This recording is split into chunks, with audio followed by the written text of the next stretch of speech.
This is something that I was working on a couple months ago that I thought was kind of interesting.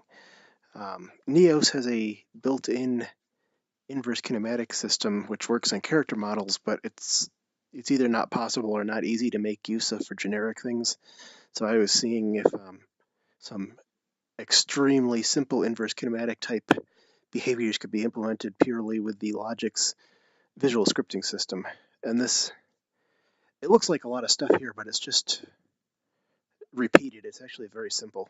You've got these round nodes which control what's going on, and then the cylinders are like the bones in between the nodes.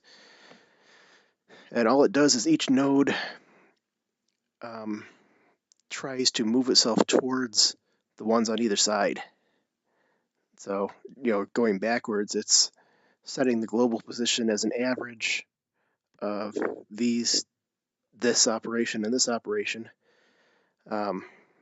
This operation is looking at the node to the right. This one is looking at the node to the left. It takes the difference in position, normalizes that to just a direction vector, and then multiplies that by the amount that it needs to move it to the correct distance from that node such that the bone length is maintained. And if you only had it tracking from one direction, it would be like a inverse kinematics that would only work propagating up, and it would always move to exactly the right distance.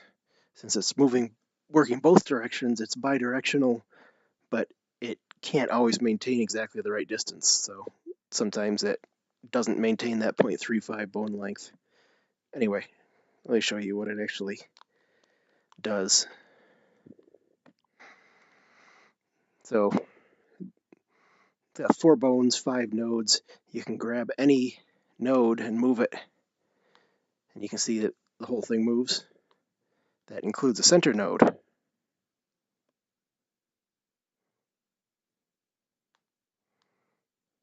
Let's straighten it out again. Obviously, you can pull a rope, but you can't very well push a rope, not for long. It kind of collapses. So I thought that was pretty neat to implement that, only in the LogiX scripting language. And of course, it's all independent, so I can pull on 2 nodes at the same time if I want with each hand. And that's where it can stretch out, because it's trying to meet 2 constraints at once, and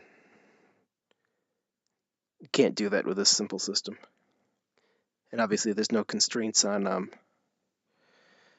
rotation, so it would not be very good for a character model unless you were just doing a ragdoll.